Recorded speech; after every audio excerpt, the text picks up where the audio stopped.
I can only apologise for that last footage because that's how I look like when I don't have a coffee. But now that I have a coffee, but more importantly, I have you. Oh yeah, I'm good to go. But before I go, the first thing I want to say is thank you. Thank you for the lovely comments that I am receiving. I'm not making these things up. I do receive comments from you, emails, text messages, those of you that are lucky to have my mobile. Oh yeah, special people. To say that you appreciate these videos and it lifts your spirits, puts a smile on your face, or makes you reach for the telephone directory to find out if there is other ministers out there. I know what you're saying. Also, I want to say that quite a few of you have been in touch about the service on Sunday. Well, the wee service on Sunday wasn't a proper, full-length 2-hour Presbyterian service. It was just a few thoughts filmed in the Old Kirk in Cullen. I have to say, it was nice to be back. I was the only one there. That was unusual. I mean, I might not have thousands turning up on a Sunday, but I do have a few. I've never actually conducted a service, or I've never turned up on a Sunday morning, to discover no one else has turned up. That would make me paranoid.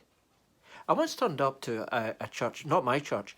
I was asked to do a wedding in Abernethy somewhere, I think it was Abernethy. I'm not very sure actually. But anyway, wherever it was, I was asked to conduct a wedding. So I turned up to the church, and there was 2 other people there, with half an hour to go before the wedding was about to start. And I'm thinking, well, crikey, this is going to be a quiet affair. But what transpired was that myself and the 2 other people that had turned up, we were at the wrong church. The church that we should have been at was about 2 miles down the road.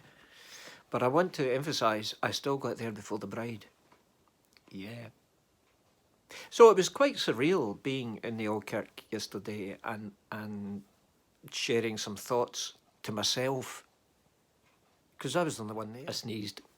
I think it was so nice that I'm going to go back and do that again. And Dean, I'm going to mix these reflections up, because having me sitting here in front of you and sharing thoughts, we need to change that, because then that becomes the norm, and I don't really like to do the norm. So I might just talk rather than film myself. I might take a wander in my garden, because I can't take a wander in the street. Well, I could, but it would need to be about 3 o'clock in the morning when everyone's in their bed.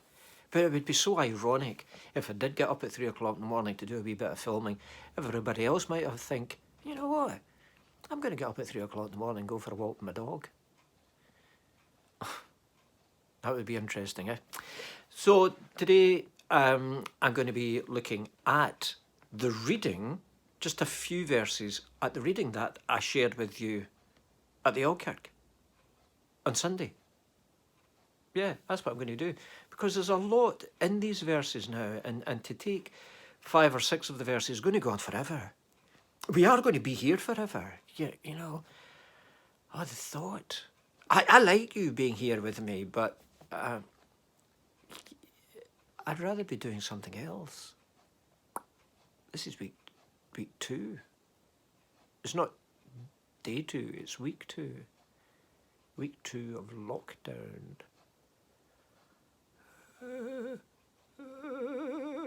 Anyway, so the reading today is from Mark, chapter 1,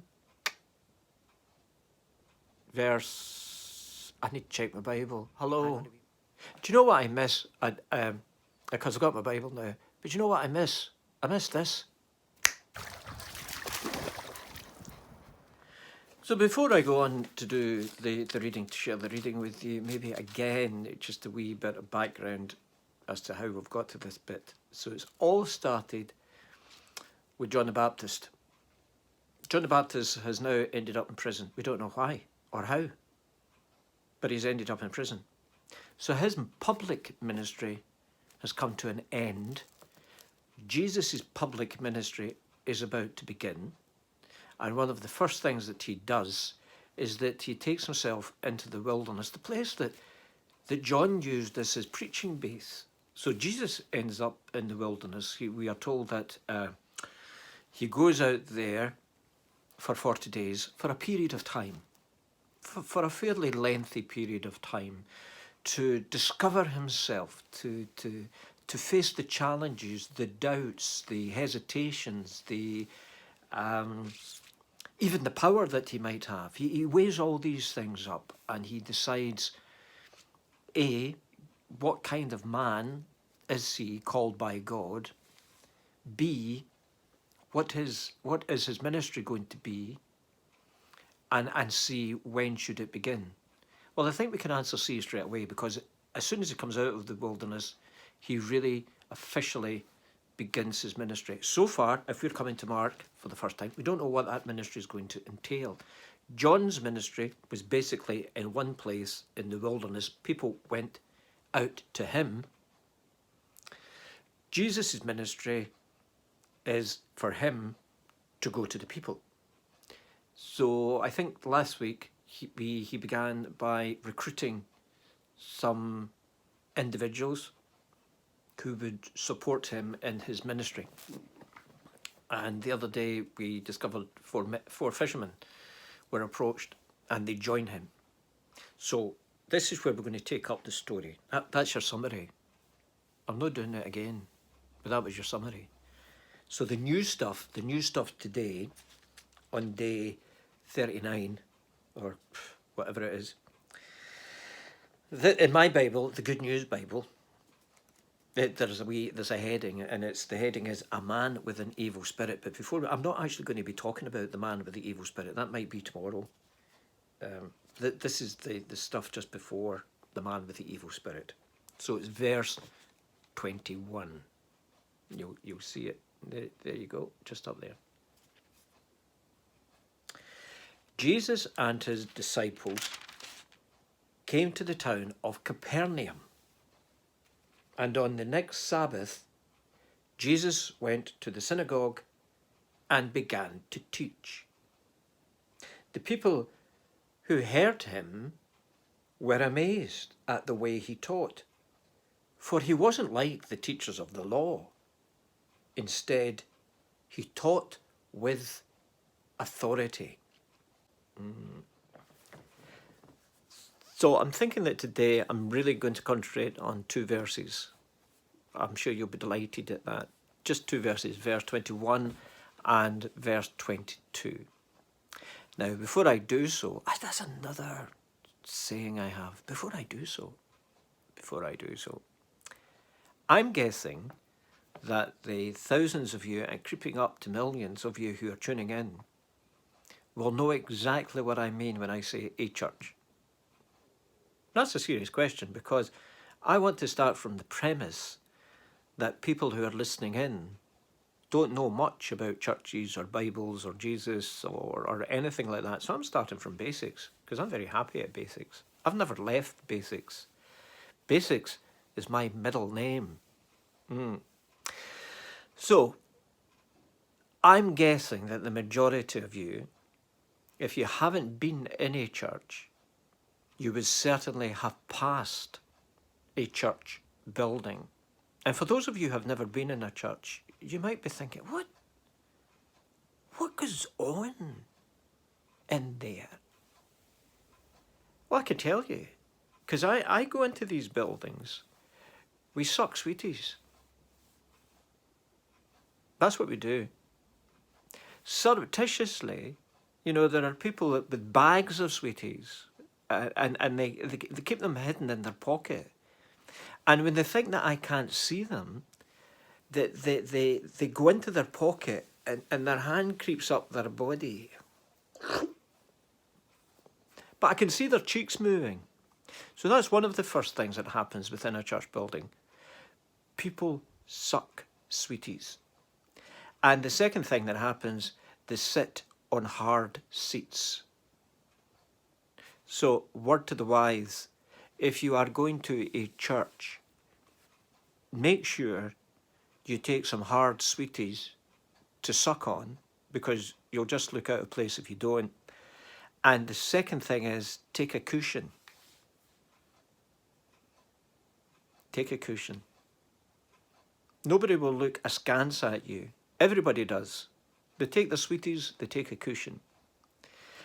And the service lasts for, anything from, I've got to be careful here. Maybe say let's 40 minutes. 40 minutes to an hour, or maybe a bit longer. I think my services last about 50 minutes because I begin to yawn, and I feel if I'm yawning, people have already fallen asleep. So I say, go home, on you go home, go back into the world. Now, most church services, apart from the sweeties and the cushions, will consist of singing. I have a beautiful singing voice. I do, but I'm not going to sing today. Nope. Anyway, service consists of singing and prayers. That's like talking to God, specifically, directing, channeling our thoughts, our collective thoughts, except they're really my thoughts, but I suppose I'm kind of thinking about what's happening in the world, so I'm kind of tuning into everybody else in the congregation and directing these thoughts called prayers to God. So singing and prayers, and I think nearly every Sunday in the majority of churches there will be a passage from the Bible which is read to the congregation, and then the minister or the priest or the pastor, and this doesn't happen in every church, but in my church it does, I will then give an explanation, as I'm doing today and as I've been doing for the past day one lockdown.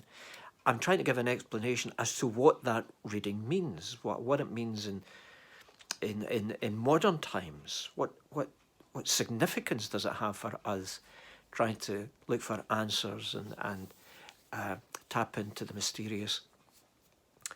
And then there is also another part of the service. This is a bit that you'll like. It's called a collection or an offering. Maybe if you had gone to church, and I'm not saying that you did, but maybe if you had gone to church as a child, you would have got dressed up in your Sunday best, and you had to wash behind your ears, comb your hair, and take sixpence.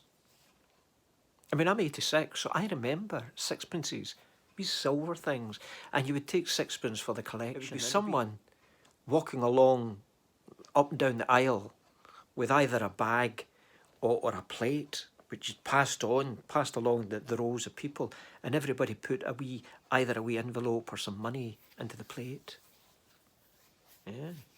It didn't go to me. I need to emphasise, this money didn't go to me. It would actually.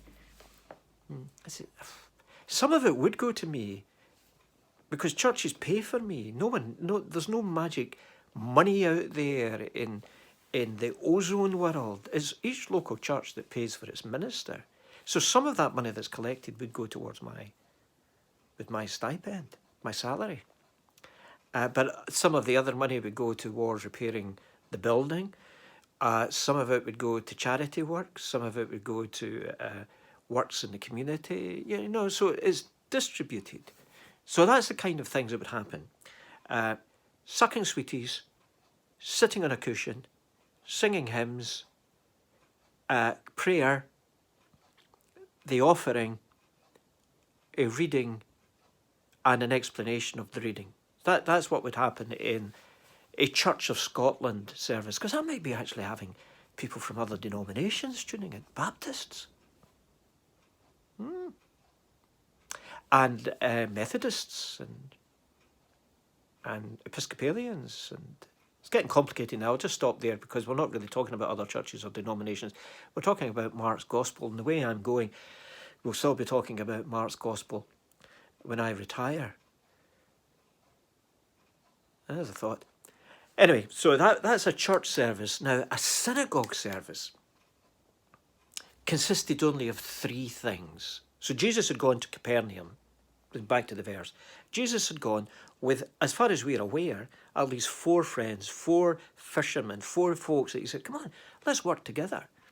That's all we know. So he goes to a town called Capernaum. There it is. There you go. And he goes to the synagogue on the following Sabbath. Now, the synagogue consisted of 3 things. I've explained all the different things in a Church of Scotland. Prayer,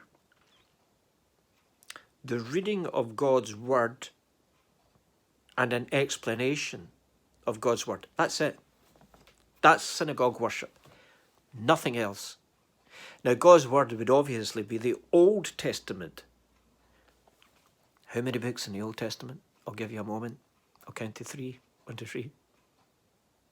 Well done. 39. Excellent, excellent, excellent. Give yourself a pat in the back. 39 books.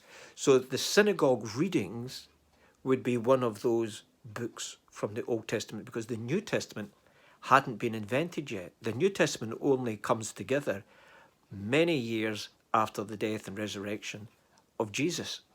So the New Testament is not even mentioned at all. So when we talk about readings in the synagogue, we're talking about readings of God's word. I've done it again.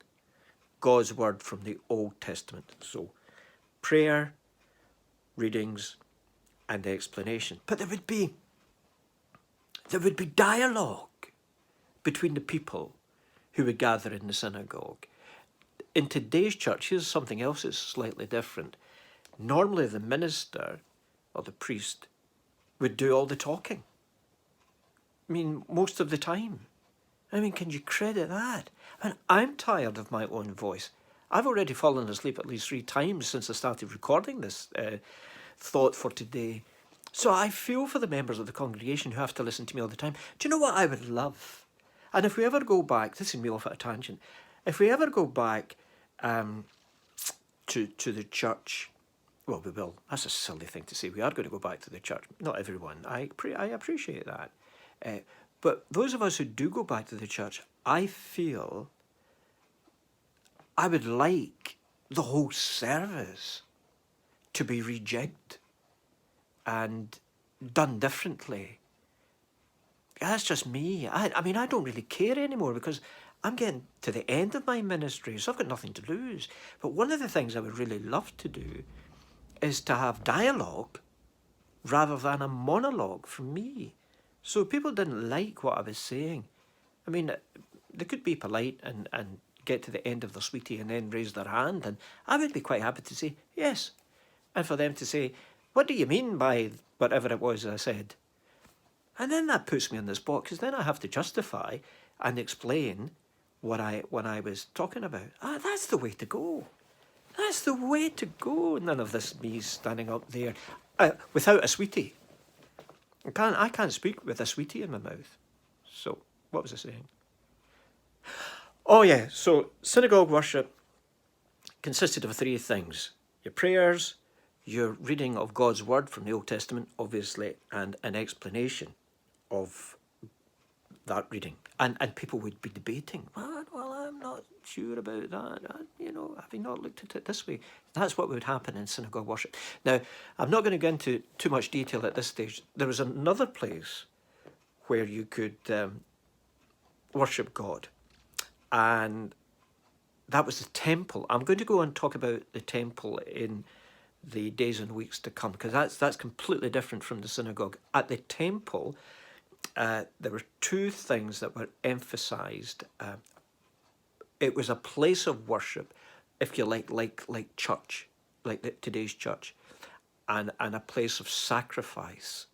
So it was like the bigger picture, the whole shebang. But I'm not going to talk about the temple. There's only one temple.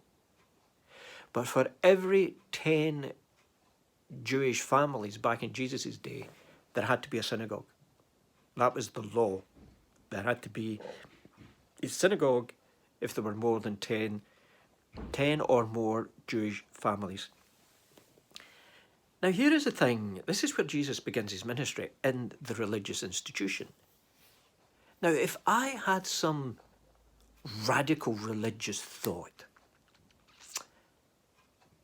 I don't think it would help me if I went to the square in Cullen and stood outside and tried to attract the attention of the tourists and the locals and others by saying, this is my radical religious thought.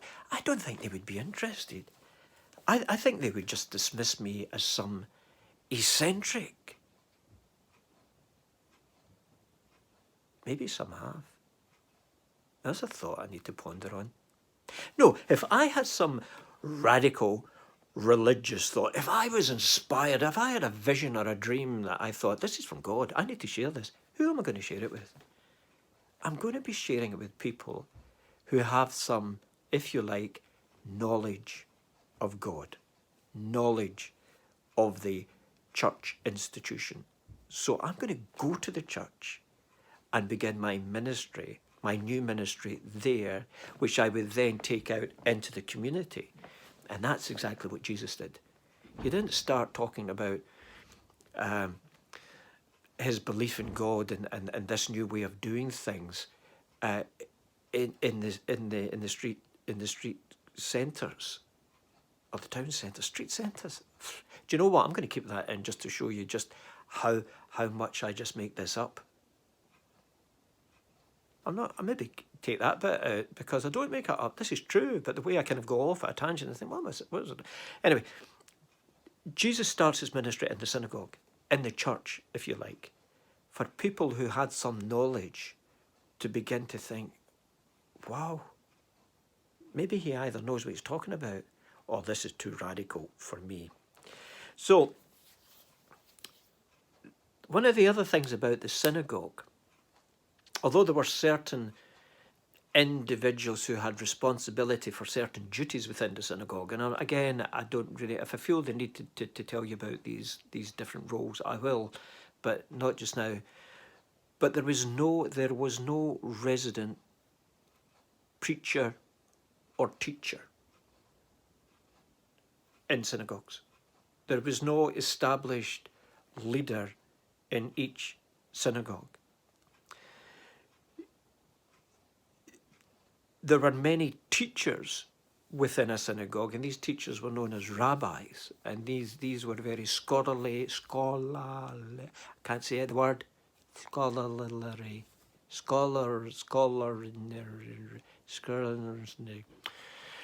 individuals who had knowledge of God's word, of the Old Testament. And Jesus was a rabbi. And again, I'll explain later how that came about, but at the moment he began to teach with great authority. And then we have this verse 2, or verse 22. Is it verse 22? It's the second verse that I'm talking about. I can't remember. About the scribes. And there are people that Mark records as saying, indeed, I'll just read it. So I need to dip into Jewish history here a wee bit and say to you that for the Jewish people, the most important books in the Old Testament that make up the Jewish law, if you're the fundamental foundation stone of the Jewish law, is the first 5 books of the Bible there. I'll put them up. Ding, ding, ding, ding, ding, ding. Now, these books collectively are called the Torah. The Torah. And there were people, religious lawyers, if you like, scribes, whose main task was to look at the laws and the regulations and what was important, what was less important from these first 5 books. Do you know, I always, these are not my words, but the words of an author that I remember reading. The Jewish religion began with great moral laws, but at the time of Jesus, what started as a wonderful, great religion, this is at the time of Jesus, ended with an infinity of rules and regulations. It began as a religion and ended up completely legalistic In other words, there were things that you were not allowed to do which were so petty, it was unbelievable. And part of the things that you couldn't do meant that you weren't looking out for your neighbour, because if you did, if you helped if your neighbour in a Sabbath, for example, there was no work supposed to be done on a Sabbath, but if your neighbour took a fall and looked as if they had hurt themselves, were you allowed to pick them up?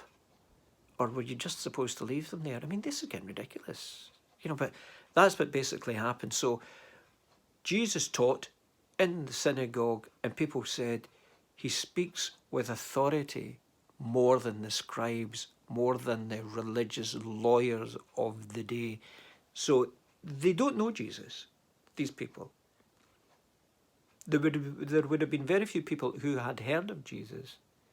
Jesus is beginning his ministry, but already is beginning to get just a wee bit of a reputation of grating against authority, of rubbing himself against authority, to the extent that those in religious authority are beginning to dislike this man.